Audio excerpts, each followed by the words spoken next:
గత 9.5 నెలలుగా రాష్ట్రంలో పరిపాలన కొనసాగుతూ ఉన్నది. 100 రోజుల్లో అన్నీ చేస్తాం, 100 రోజుల్లో ప్రజల జీవితాలే మార్చేస్తాం, 6 గ్యారెంటీలు అని సన్నాయి నొక్కులు నొక్కి మొదటి సంవత్సరంలోనే 2 లక్షల ఉద్యోగాలు అని యువతను ఊరించి 2 లక్షల రుణమాఫీ అని చెప్పి రైతులను మభ్యపెట్టి నెలకు 2,500 రూపాయలు అని చెప్పి మహిళా సోదరీమణులకు 100 రోజుల్లోనే అమలు చేస్తామని మాటిచ్చి ఈ రకంగా రాష్ట్రంలోని ప్రతి వర్గాన్ని మోసం చేసిన ఘనత అత్యంత స్వల్ప సమయంలోనే కాంగ్రెస్ ప్రభుత్వానికి రేవంత్ రెడ్డి గారికి దక్కుతుంది. ప్రధాన ప్రతిపక్షంగా గౌరవ పెద్దలు తెలంగాణ తొలి ముఖ్యమంత్రి కేసీఆర్ గారి నాయకత్వంలో బీఆర్ఎస్ పార్టీ నాయకులు లేవనెత్తుతున్న ప్రశ్నలకు సమాధానం చెప్పే సత్తా లేక అటెన్షన్ డైవర్షన్ పాలిటిక్స్లో భాగంగా ఇవాళ ఒక్కొక్కటిగా రేవంత్ రెడ్డి ఆయన తొత్తులు చిల్లర ఎత్తుగడలేస్తూ చిల్లర మాటలు మాట్లాడుతూ బజారు మాటలు మాట్లాడుతూ రాజకీయాలను దిగజార్చి రాజకీయ నాయకులంటేనే ప్రజల్లో ఒక రకమైన అసహ్యం కలిగే విధంగా ఇవాళ చండాలంగా ప్రవర్తిస్తూ ఉన్నారు. ముఖ్యంగా ఆయన చేస్తున్న కార్యక్రమాలు కూడా ఇవాళ చాలా విచిత్రమైన పరిస్థితి రాష్ట్రంలో నెలకొని ఉన్నది. 10 మంది బీఆర్ఎస్ ఎమ్మెల్యేలకు ఆయనే స్వయంగా కండువా కప్తాడు. వాళ్ళ ఇళ్లకు పోయి బతిమలాడి కాళ్ళు మొక్కి సామదాన భేద దండోపాయాలు ప్రయోగించి ఒక్కొక్కరిని ఒక్కో రకంగా ప్రలోభ పెట్టి ఆయననే కండువాలు కప్తాడు. ఇంటింటికి పోతాడు. ఆయననే ముఖ్యమంత్రి స్వయంగా ఎమ్మెల్యేల ఇళ్ల చుట్టూ తిరిగి కాళ్ళు వేలు పట్టుకొని మొత్తానికి కండువాలు కప్తాడు.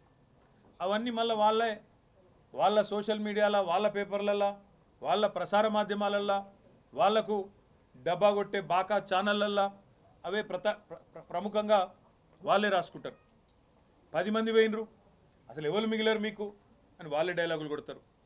మేము గేట్లెత్తితే ఇది, గేట్లెత్తితే అది అని వాళ్ళే ఊకదంపుడు ఉపన్యాసాలు ముఖ్యమంత్రితో సహా ఆయన ప్రభుత్వంలోని మంత్రులు, కాంగ్రెస్ నాయకులు తెల్లారు లేస్తే పుంకాలుగా ప్రకటనలు. 10 మంది ఎమ్మెల్యేలు పోయినరు, ఇంకా కొంతమంది వస్తారు అని కాంగ్రెస్ వాళ్ళే వాళ్ళ సోషల్ మీడియాలనే పెడతారు. వాళ్ళ ముఖ్యమంత్రితో సహా అందరూ మాట్లాడతారు. కానీ మళ్ళీ నిన్న మొన్న స్వరం మార్చి హైకోర్టు తీర్పు తర్వాత స్పీకర్ గారు నిర్ణయం తీసుకోవాలి, ఖచ్చితంగా ఈ 10 మంది శాసనసభ్యులు కూడా వీళ్ళకి ఫిరాయింపు వేటు తప్పదు, ఫిరాయింపు నిరోధక చట్టం కింద అని చెప్పి అర్థమైన తర్వాత గడగడ వణికిపోయి కొత్త డ్రామాకు శ్రీకారం చుట్టినారు. ఏం జరిగింది అసలు రాష్ట్రంలో? ఈ ఫిరాయింపులు ఎవరెవరైతే పాల్పడుతున్నారో తప్పకుండా వాళ్ళ పదవి పోతుంది అనే మాట మేము గల్లీ టు ఢిల్లీ చెప్పినాం. సుప్రీంకోర్టు లాయర్లను కలిసినాం. సుప్రీంకోర్టు ఇచ్చిన తీర్పులు ఉటంకిస్తూ స్పష్టంగా చెప్పినాం, స్పీకర్ గారు మీరు తప్పు చేస్తున్నారు, మీ దగ్గరికి ఒక ఫిర్యాదు వచ్చిన తర్వాత, డిస్క్వాలిఫికేషన్ పిటిషన్ వచ్చిన తర్వాత మీరు వెంటనే చర్య తీసుకోవాలా, ఎందుకంటే 3 నెలల లోపల నిర్ణయం తీసుకోవాలని చెప్పి సుప్రీంకోర్టు తీర్పు ఉన్నది, నిర్ణయం తీసుకోండి అని చెప్పి మేము అడిగినాం. మా సోదరుడు కౌశిక్ రెడ్డి గారు, కేపీ వివేకానంద్ గారు, జగదీష్ రెడ్డి గారు అందరు కూడా ఫస్ట్ డిస్క్వాలిఫికేషన్ పిటిషన్లు సంతకం పెట్టిందే కౌశిక్ రెడ్డి, వివేకానంద్ గారు. ఇద్దరు కలిసి ఆనాడు మొదలు పార్టీ ఫిరాయించిన దానం నాగేందర్, కడియం శ్రీహరి, తెల్లం వెంకట్రావు ఈ ముగ్గురు మీద డిస్క్వాలిఫికేషన్ పిటిషన్ ఇచ్చిందే కౌశిక్ రెడ్డి. ఏం తప్పు మాట్లాడింది కౌశిక్ రెడ్డి? ఏమన్నాడు? ఎవరెవరైతే పార్టీ ఫిరాయించినరో వాళ్ళ మీద చర్య తీసుకోండి అని స్పీకర్ గారిని అడిగినాం. స్పీకర్ గారు చర్య తీసుకోకపోతే హైకోర్టుకు పోయినాం. హైకోర్టుకి పోతే హైకోర్టు తీర్పిచ్చింది, 4 వారాల్లో మీరు చర్య తీసుకోవాలి, మీరు ఏ నిర్ణయం తీసుకుంటారో ప్రకటించండి, లేని పక్షంలో సుమోటోగా 4 వారాల తర్వాత మేమే మళ్ళొక్కసారి విచారిస్తామని చెప్పి కూడా హైకోర్టు చెప్పింది. నేను హైకోర్టుకి, గౌరవ న్యాయమూర్తి గారికి కూడా హృదయపూర్వకంగా నేను ధన్యవాదాలు తెలియజేస్తా ఉన్నా బీఆర్ఎస్ పార్టీ పరంగా. ఎందుకంటే మీరు ఇచ్చిన తీర్పు వల్ల ప్రజాస్వామ్యాన్ని గౌరవించినట్టయింది, మీరు ఇచ్చిన తీర్పు వల్ల సుప్రీంకోర్టు తీర్పును గౌరవించినట్టయింది. అదే క్రమంలో ఎప్పుడైతే ఈ ముగ్గురు మీద తీర్పు వచ్చిందో ఆ రోజు కౌశిక్ రెడ్డి గారు మాట్లాడినారు. ఏమన్నారు కౌశిక్ రెడ్డి గారు? దమ్ముంటే రాజీనామా చేయండి, ప్రజాక్షేత్రంలోకి రండి, ప్రజాస్వామ్యం మీద నమ్మకం ఉంటే ముఖ్యమంత్రి రాహుల్ గాంధీ దమ్ముంటే రాన్రి, ఈ 10 మందితో రాజీనామాలు చేపియండి, మీరు వెంటనే ప్రజాక్షేత్రంలో ఎవరి బలం ఏందో తేల్చుకుందామని అన్నాడు. ఈ మాట ఆ రోజు కౌశిక్ రెడ్డి ప్రెస్ మీట్ పెట్టినప్పుడు ఒక్కసారి నేను మీకు గుర్తు చేస్తా ఉన్నా. కౌశిక్ రెడ్డి గారు మొన్న హైకోర్టు తీర్పు తర్వాత మాట్లాడిండు. కానీ ఆనాడు రేవంత్ రెడ్డి గారు ఆ రోజు ప్రతిపక్షంలో ఉన్నప్పుడు, పిసిసి అధ్యక్షుడిగా ఉన్నప్పుడు పార్టీ మారిన ఎమ్మెల్యేల మీద ఏం మాట్లాడిండో ఒకసారి గుర్తు తెచ్చుకోమని కోరుతా ఉన్నా. రాళ్లతోని కొట్టి చంపండి అని చెప్పింది రేవంత్ రెడ్డి. పార్టీ ఫిరాయించిన ఎమ్మెల్యేలను రాళ్లతోని కొట్టి చంపమన్నాడు. పార్టీ ఫిరాయించిన ఎమ్మెల్యేల ఇంటి ముంగట సావుడప్పు కొట్టిపిస్తా అన్నాడు. పార్టీ ఫిరాయించిన ఎమ్మెల్యేలను ఉరిదీయాలే అని మాట్లాడినాడు రేవంత్ రెడ్డి. మరి ఆయన మాట్లాడిన మాటల ముందు మా పార్టీ తరఫున మాట్లాడిన నాయకులు ఎవరు కూడా ఆయన మాట్లాడినంత అసహ్యంగా, అంత చండాలంగా ఎవరు కూడా మాట్లాడలేదు. సరే, పార్టీ మారినరా లేదా అనే చర్చ ఒకవైపు జరుగుతూనే ఉంటే, ఇంకోవైపు చాలా దారుణంగా స్పీకర్ కార్యాలయం నుంచి ఏ రోజైతే హైకోర్టు తీర్పు వచ్చిందో పార్టీ ఫిరాయింపుల మీద, అదే రోజు సభా సాంప్రదాయాలన్నింటినీ తుంగలో దొక్కుతూ పార్టీ మారినా అని బాహాటంగా ప్రకటించిన శేర్లింగంపల్లి ఎమ్మెల్యే ఆరికపూడి గాంధీని పిఏసి చైర్మన్గా నియమిస్తూ మరి ఒక తీర్పు కాదు, ఒక ఆర్డరు స్పీకర్ కార్యాలయం నుంచి, అసెంబ్లీ సెక్రటరియట్ నుంచి వచ్చింది. దాని తర్వాత సహజంగానే హైకోర్టును బేఖాతరు చేస్తూ, సుప్రీంకోర్టు తీర్పును బేఖాతరు చేస్తూ, రాజ్యాంగ విలువలకు, అసెంబ్లీ సాంప్రదాయాలకు, పార్లమెంటరీ పద్ధతులకు అన్నిటికీ తిలోదకాలిస్తూ ఇదేం పద్ధతి, అసలు ఆయన ఏ పార్టీలో ఉన్నాడు అని మా వాళ్ళు అడిగినారు. అయితే ఎంత విచిత్రమైన పరిస్థితి అంటే ఈరోజు రాష్ట్రంలో, మొన్ననేమో నేను మారిన పార్టీ కాంగ్రెస్ పార్టీ విధానాలు నచ్చి మారినా అని చెప్పిన ఎమ్మెల్యే నిన్న మొన్నటి నుంచి నేను బీఆర్ఎస్ పార్టీలోనే ఉన్నా, నేను ఎక్కడికి పోలే, 10 మంది ఇక మాకు తప్పది పదవి గండం పోయితుంది మా పదవి అని చెప్పి కొత్త రాగం ఎత్తుకున్నారు. దాన్ని మా సోదరుడు ప్రశ్నిస్తే ఆయన ఇంటి మీదకి పోలీస్ ఎస్కార్ట్ పెట్టి డీసీపీలు, అడిషనల్ డీసీపీలు, ఏసీపీలు, సిఐలు ఒక గేటెడ్ కమ్యూనిటీ లోపలికి ఒక 50-100 మంది గూండాగాలు చొచ్చుకొని వచ్చి ఇవాళ ఒక ఎమ్మెల్యే ఇంటి మీద దాడి చేసే పరిస్థితి. ఇప్పుడే మేము చూసినాం. ఎమ్మెల్యే గారి ఇంటి మీద దాడి చేయడమే కాదు, వారి ఇంట్లో ఉండే పెద్దలు, వారి తల్లిదండ్రులు వచ్చినప్పుడు కానీ లేదా వారి మామగారు వచ్చినప్పుడు కానీ ఉండే ఆ రూమ్ మీద మొత్తం అద్దాలు బలగొట్టిండ్రు. అందులో ఉన్న పెద్దలకు ఏమైనా అయ్యింటే, ఏమైనా జరిగింటే, జరగకూడదు ఏమైనా జరిగింటే ఎవడు బాధ్యుడు? రేవంత్ రెడ్డా, లేకపోతే ఇక్కడ దాడి చేయడానికి వచ్చిన ఆరికపూడి గాంధీ? ఈ రకమైన గూండాగిరి, ఈ రకమైన దౌర్భాగ్యం హైదరాబాద్లో 10 ఏళ్లలో ఎన్నడూ లేదు.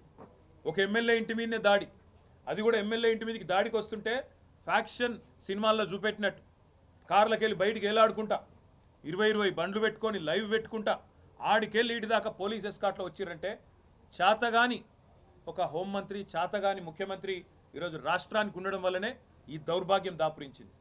అసలు రేవంత్ రెడ్డి, నేను అడుగుతా ఉన్నా, నువ్వు ముఖ్యమంత్రివేనా? అసలు నీకు అర్హత ఉందా?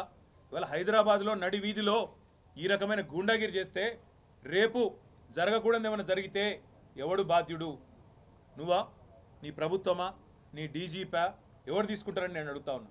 ఇంత దుర్మార్గమా? నీకు కనీసం హైదరాబాద్లో లా అండ్ ఆర్డర్ కంట్రోల్ చేసే ముఖం లేదు. పేపర్లు రాస్తున్నాయి, మన ఆంధ్రజ్యోతి రాసింది 30 రోజుల్లో 28 మర్డర్లు. ఈనాడు రాస్తుంది ఈ నగరానికి ఏమైంది అని. అదేమి చేతగాదు చేసేది. హోంమంత్రి ఉన్నాడో లేడో ఎవరికి తెలియదు, ముఖ్యమంత్రి ఎక్కడున్నాడో ఎవరికి తెలియదు. ఢిల్లీకి ఎక్కే విమానం దిగే విమానం అన్నట్టు 22 సార్లు ఎక్కడు దిగుడు తప్ప పీకిందేమీ లేదు. కనీసం హైదరాబాద్లో శాంతి భద్రతలను కంట్రోల్ చేయలేని దౌర్భాగ్యపు ముఖ్యమంత్రి ఇవాళ ఒక ఎమ్మెల్యే ఇంటి మీదకి మాత్రం గూండాలను పోలీసులు ఎస్కాటించి పంపిన ఒక దౌర్భాగ్యపు చరిత్రహీన ముఖ్యమంత్రిగా రేవంత్ రెడ్డి మిగిలిపోతాడు. నేను అడుగుతా ఉన్నా మా కౌశిక్ రెడ్డి అడిగిన ప్రశ్ననే, ఏ పార్టీలో ఉన్నావు గాంధీ? అసలు మీ 10 మంది ఎమ్మెల్యేలు ఎవడైతే పార్టీ మారినరో, ఎవరి ఇంటింటికైతే పోయి ముఖ్యమంత్రి అనేటోడు కండువా కప్పిండో, ఫస్ట్ మీరు ఏ పార్టీలో ఉన్నారో చెప్పండి. మీకు ఇప్పటికే స్పీకర్ దగ్గర పిటిషన్లు ఉన్నాయి 10. స్పీకర్ గారు కూడా తేల్చాలా. ఇవన్నీ కాదు, ఇవేమీ లేదు, మేము రైతు రుణమాఫీ మీద అడిగితే, లేదా వరద బాధితుల తరఫున ప్రశ్నిస్తే, లేదా రైతు బంధు ఎప్పుడు ఇస్తామని అడిగితే, మహిళా సోదరిమణులకు 2500 ఎప్పుడు ఇస్తామని అడిగితే, లేదా పెన్షన్లు ఎప్పుడు పెంచుతామని అడిగితే, 100 రోజుల్లో గ్యారంటీలు అమలు చేస్తా అన్న సన్నాసి ఎక్కడ తెచ్చిండు ముఖ్యమంత్రి అని అడిగితే తట్టుకోలేక హెడ్లైన్ మేనేజ్మెంట్ కోసం, అటెన్షన్ డైవర్షన్ కోసం ఒక దిక్కు హైడ్రా అని హైడ్రామా, ఇంకో దిక్కు ఈ రకంగా ఎమ్మెల్యేల ఇంటి మీదకే గూండాలను పంపడం అంటే దీనికంటే సిగ్గుచేటు ఇంకొకటి ఉండదు. తప్పకుండా నేను రేవంత్ రెడ్డిని అంటా ఉన్నా, చరిత్రలో నీలాంటి పనికిమాలిన ముఖ్యమంత్రులు, నీలాంటి తలమాసిన ముఖ్యమంత్రులు మస్తుగా వచ్చిండ్రు, మస్తుగా పోయినరు. పెద్ద పెద్దోళ్ళతోనూ కొట్లాడినాం, చంద్రబాబుతో కొట్లాడినాం, రాజశేఖర రెడ్డితో కొట్లాడినాం, కిరణ్ కుమార్ రెడ్డితోని, రోషయ్య గారితో ఎంతోమందితో తలపడ్డాం. నువ్వు వాళ్ళందరికంటే కూడా చాలా చిన్నోడు, చిట్టినాయుడు, నువ్వు చాలా చిన్నోడవు. నేను మా దగ్గర మా భాషలో చెప్పాలంటే హైదరాబాద్లో బుల్లబ్బాయి అంటారు నీలాంటి. ఇలాంటి బుల్లబ్బాయిలు చిట్టినాయుడులో చాలామందిని చూసినాం. ఏం ఫరక్ పడేది కూడా ఏం లేదు, ఏం ఇంటికి కూడా వీకలేవు. కానీ ఏదో పైశాచిక ఆనందం 4 రోజులు ముఖ్యమంత్రి పదవిలో కూర్చున్నా, నేనేందో పెద్దోడిని అయిపోయినా అనేదో ఎగిరిగిరి పడతా ఉన్నావు. రేవంత్ రెడ్డి గారు అధికారం ఎవరికి శాశ్వతం కాదు. నువ్వు ఒక దుష్ట సాంప్రదాయానికి తెరలేపుతా ఉన్నావు. ఇది తప్పకుండా నిన్ను దహిస్తుంది, నిన్ను వెంటాడుతుంది. రేపు నువ్వు పదవిలోకి వెళ్ళి దిగిపోయినాక తప్పకుండా నువ్వు ఈరోజు ఏదైతే దుష్ట సాంప్రదాయాలు నెలకొల్పుతున్నావో ఇవన్నీ నీకే చుట్టుకుంటాయనే మాట కూడా నేను వారిని హెచ్చరిస్తా ఉన్నా. తప్పకుండా ఈ 10 మంది మీద వేటు వేయాల్సిందే. అదేవిధంగా కౌశిక్ రెడ్డి గారి ఇంటి దాకా గూండాలను తీసుకొచ్చిన పోలీసు వాళ్ళు ఎవరైతున్నారో వాళ్ళని కూడా వదిలిపెట్టాం. తప్పకుండా అవసరమైతే కోర్టు ద్వారా పోరాడతాం, అవసరమైతే న్యాయపరమైన ప్రయత్నము చేస్తాం. డీజీపీ గారు కనుక స్పందించి ఇక్కడ ఏసీపీ సిఐ ఎవరైతే దగ్గర ఉండి మరి గూండాలను తీసుకొచ్చి గేటెడ్ కమ్యూనిటీ లోపలికి తీసుకొచ్చి ఎమ్మెల్యే ఇంటి మీద దాడి చేయించడానికి అన్ని రకాలుగా ఇక్కడ రంగం సిద్ధం చేసినారో వాళ్ళని తప్పకుండా సస్పెండ్ చేయాలి, వాళ్ళ మీద చర్య తీసుకోవాలని చెప్పి కూడా నేను కోరుతా ఉన్నా. ఒకటి మాత్రం పక్కా, నువ్వెన్ని డైవర్షన్ గేమ్లు ఆడినా, నువ్వెన్ని రకాల హెడ్లైన్ మేనేజ్మెంట్లు చేసినా, నువ్వెన్ని రకాల ప్రయత్నాలు చేసినా నిన్ను మాత్రం బీఆర్ఎస్ పార్టీ వదిలిపెట్టది. 6 గ్యారంటీలు ఏమైనా అని అడుగుతూనే ఉంటాం. రైతు రుణమాఫీ ఎప్పుడు చేస్తామని అడుగుతూనే ఉంటాం. తప్పకుండా రాష్ట్రంలోని పీడిత ప్రజలు, రాష్ట్రంలోని పేద ప్రజల తరపున మా ఎమ్మెల్యేల ఇండ్ల మీద దాడి చేసినా మా ఎమ్మెల్యేలు కూడా మేము భయపడం. తప్పకుండా నేను నిలదీస్తూనే ఉంటామని చెప్పి కూడా చెబుతూ ఇవాళ మా తమ్ముడికి సంఘీభావం చెప్పడానికి ఇక్కడ దాకా వచ్చినాం అందరం కూడా. తప్పకుండా భవిష్యత్తులో కూడా ఏ ఒక్క నాయకుడు, ఏ ఒక్క కార్యకర్త మీద ఎక్కడ ఇలాంటి సంఘటన జరిగినా అందరం కూడా అందుబాటులో ఉంటాం, అందరం కూడా తప్పకుండా తరలి వస్తామని చెప్పి కూడా తెలియజేస్తూ, మొన్న ఇక్కడికి వచ్చిన హరీష్ రావు గారిని, మా గౌరవ సీనియర్ శాసనసభ్యులందరినీ కూడా తలకొండపల్లికి తీసుకుపోయి ఇంకెక్కడెక్కడికో తీసుకుపోయి అష్టదిగ్బంధం చేసి ఎక్కడెక్కడికో తీసుకుపోదాం అనుకుంటే ఎక్కడికక్కడ ప్రజలు స్వచ్ఛందంగా వేలాదిగా ముఖ్యమంత్రి సొంత జిల్లాలోనే ప్రభుత్వానికి చుక్కలు చూపెట్టినారు. వేల మంది రోడ్ల మీదకి వచ్చినారు. అర్ధరాత్రి కూడా 10:30, 11 దాకా వేలాది మంది రోడ్ల మీదకి వచ్చి ఆ రోజు తలకొండపల్లి పోలీస్ స్టేషన్ కావచ్చు, లేదా కేశంపేట పోలీస్ స్టేషన్ కావచ్చు, ఎక్కడికక్కడ ఎదురు తిరిగి ఈ ప్రభుత్వానికి పాలమూరు పౌరుషం చూపెట్టినందుకు వారికి, అదేవిధంగా నిన్న ఒక్క ఆరికపూడి గాంధీని హౌస్ అరెస్ట్ చేస్తే పోతున్నాయి కదా, దానికోసం నిన్న మొత్తం రాష్ట్రంలో వేలాది మంది బీఆర్ఎస్ కార్యకర్తలను హౌస్ అరెస్ట్ చేశారు. కానీ గాంధీకేమో ముంగట పోలీస్ ఎస్కాట్లు, మంచిగా బ్రహ్మాండంగా ఏసీపీలు, డీసీపీలు దగ్గరే ఉండి గూండాలను తీసుకొచ్చి ఇక్కడ దాడి చేపించిండ్రు. అక్కడ మాత్రం మొత్తం రాష్ట్రంలో వేలాది మంది మా కార్యకర్తలను, నాయకులను హౌస్ అరెస్ట్ చేయడం జరిగింది. ఇది ఏ రకంగా మంచిదో రాష్ట్ర ప్రజలు కూడా ఆలోచించాలని చెప్పి కోరుతూ, ఈ హింసాయుతమైన పద్ధతులు 10 ఏళ్లలో తెలంగాణలో ఎన్నడూ తెలంగాణలో ప్రాంతీయం, మన రాష్ట్రం ఏర్పడిన తర్వాత ప్రాంతీయ భాష పేరు మీద కానీ, ప్రాంతీయ తత్వం పేరు మీద కానీ ఆంధ్ర తెలంగాణ పంచాయతీలు కానీ ఎక్కడ జరగలేదు. 10 ఏళ్ల మా ఆచరణనే దానికి సాక్ష్యం. మేము చెప్పినాం, తెలంగాణ వచ్చిన తర్వాత ఈ పంచాయతీలకు మనకు టైం ఉండదు, అభివృద్ధి సంక్షేమం దాని మీదే ఉంటామని చెప్పినాం, అట్లే నడిపినాం. కానీ ఇలా హైదరాబాద్లో ఈ పనికిమాలిన ముఖ్యమంత్రి నాయకత్వంలో కొత్తగా ప్రాంతీయ తత్వాన్ని కూడా రెచ్చగొట్టే విధంగా చిల్లరమల్లర ప్రయత్నాలు చేస్తూ ఉన్నారు. ఇవేవి చెల్లవు రేవంత్ రెడ్డి. నువ్వెన్ని రకాల డైవర్షన్ గేమ్లు ఆడినా నిన్ను వదిలిపెట్టాం. 6 గ్యారంటీల అమలు మీద పట్టు పడతాం. ప్రధాన ప్రతిపక్షంగా నీ పార్టీ సంగతి కూడా తప్పకుండా ప్రజాక్షేత్రంలోనే చెప్తామని చెప్పి నేను తెలియజేస్తాను. Thank you. కేటీఆర్ గారు సమాధానం చెప్పాలి. చేసిన వ్యాఖ్యలు పార్టీ విధానమా ఏమిటి, ఆంధ్రాకు సంబంధించిన మళ్ళీ అదే చెప్తా ఉన్నా, నేను మళ్ళీ అదే చెప్తా ఉన్నా. రేవంత్ రెడ్డి అనే ఒక పనికిమాలిన నాయకుడు, పనికిమాలిన ముఖ్యమంత్రి 10 ఏళ్ళు తెలంగాణ ఎంత ప్రశాంతంగా, హైదరాబాద్ ఎంత ప్రశాంతంగా ఉందో మీ కళ్ళతో మీరే చూసినారు. అందుకే హైదరాబాద్ ప్రజలు మాకు కడుపు నిండా ఆశీర్వదించి ఒక్క సీటు కూడా కాంగ్రెస్ పార్టీకి ఇవ్వకుండా అఖండమైన తీర్పునిచ్చినారు.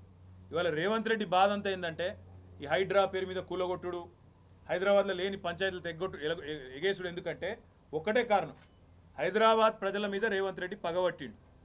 నాకు ఒక్క ఓటేయలే, ఒక సీటు ఇయ్యలే, నన్ను పనికిమాలిన వాడని చెప్పి హైదరాబాద్ ప్రజలు భావించిండ్రు అని చెప్పి పగబట్టి ఇవాళ లేని పంచాయతీలు పెట్టి ఒక చిల్లర మల్లర ప్రయత్నం చేస్తూ ఉన్నాడు. ఒకటి మాత్రం పక్క, మేము ముందు చెప్పినాం, ఇప్పుడు కూడా చెప్తా ఉన్నాం, తప్పకుండా హైదరాబాద్లో ఉన్న ప్రజలందరూ మావారే. కేసీఆర్ గారు ఈనాడు కాదు, తెలంగాణ రాకముందు చెప్పిండ్రు, తెలంగాణ వచ్చినాక చెప్పినారు. ఇక్కడ ఏ ప్రాంతీయ తత్వం కానీ ప్రాంతీయ ద్వేషం కానీ, టీఆర్ఎస్ 10 ఏళ్ళు అధికారంలో ఉంటే ఎన్నడూ ఒక చిన్న సంఘటన, ఒక చిన్న ఎఫ్ఐఆర్ కానీ, ఒక చిన్న దాడి కానీ, ఒక చిన్న ఘటన కూడా జరగలేదు ప్రాంతీయ తత్వం మీద. ఇప్పుడు కూడా ఉండదు, ఉండబోదు. తప్పకుండా మరి గాంధీ చేసిన వ్యాఖ్యలు కూడా ఒకసారి పరిశీలించాలని నేను కోరుతా ఉన్నాను.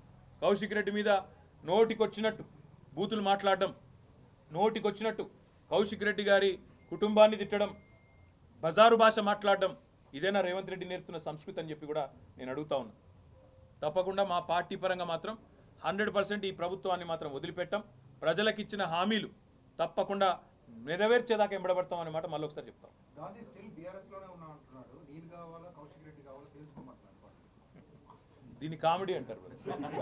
ఎందుకంటే మీరు అడగడంలోనే కామెడీ. నేను చూసిన ఆయన నేను ఏదో సమావేశం పెడతా, మన్ను పెడతా అంటే విలేకరులే అడుగుతారు, ఏ పార్టీ సమావేశం పెడతావు సార్.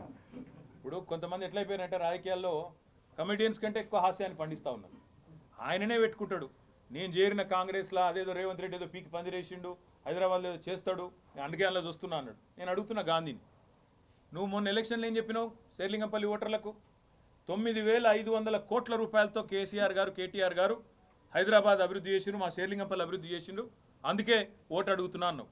మరి నేను అడుగుతున్నా గాంధీని, నువ్వే కదా కాంగ్రెస్లో పోయినావు, 9,500 కోట్ల అభివృద్ధి మరి 9.5 ఏళ్ళలో జరిగితే అంతకంటే ఒక రూపాయి ఎక్కువనే కావాలి కదా. మరి అభివృద్ధి నువ్వు నీ లెక్క ప్రకారం చేస్తావా? చేసి చూపెడతావా? ఎందుకు చేరినావు అసలు కాంగ్రెస్లో? చేరినవెందుకు? మళ్ళీ దిక్కుమాలిన పిఎస్సి చైర్మన్ పదవి కోసం ఏదో మళ్ళేదో దానికోసం ఇంత దిగజారిపోయి నేను ఎక్కడా మారలేదు, నేనేమి కాలేదు, నేను అదే పార్టీలో ఉన్నా మాట్లాడడానికి కనీసం సిగ్గని ఉండాలా? మీరు పని చేయండి బ్రదర్, అందరూ టీవీలలో అందరూ ఉన్నారు కదా, దయచేసి మీరు ఒక్కసారి శేర్లింగంపల్లి నియోజకవర్గ ఓటర్లను అడగండి, మీ ఎమ్మెల్యే ఏ పార్టీలు ఉన్నాడు అనే మాట మీరు ఒక్కసారి ఒక రౌండ్. 11 డివిజన్లు ఉన్నట్టున్నాయి ఇక్కడ, తలా ఒకటి 10 డివిజన్లు ఉన్నాయి, తలా ఒక డివిజన్ పంచుకోండి, ఆ డివిజన్లోని ఓటర్లను అడగండి, మీరు గెలిపించిన మీ ఎమ్మెల్యే ఎక్కడ ఉన్నాడు, ఏ పార్టీలో ఉన్నాడో అడగండి. దాని ప్రకారం మనం స్పీకర్ గారికి కూడా అదే రిపోర్ట్ మీరు ఇవ్వండి. తద్వారా స్పీకర్ గారికి కూడా చాలా క్లారిటీ వచ్చి కళ్ళు తెరుచుకొని ఆయన తీర్పు జల్దీ తీసుకుంటారని నేను అనుకుంటాను.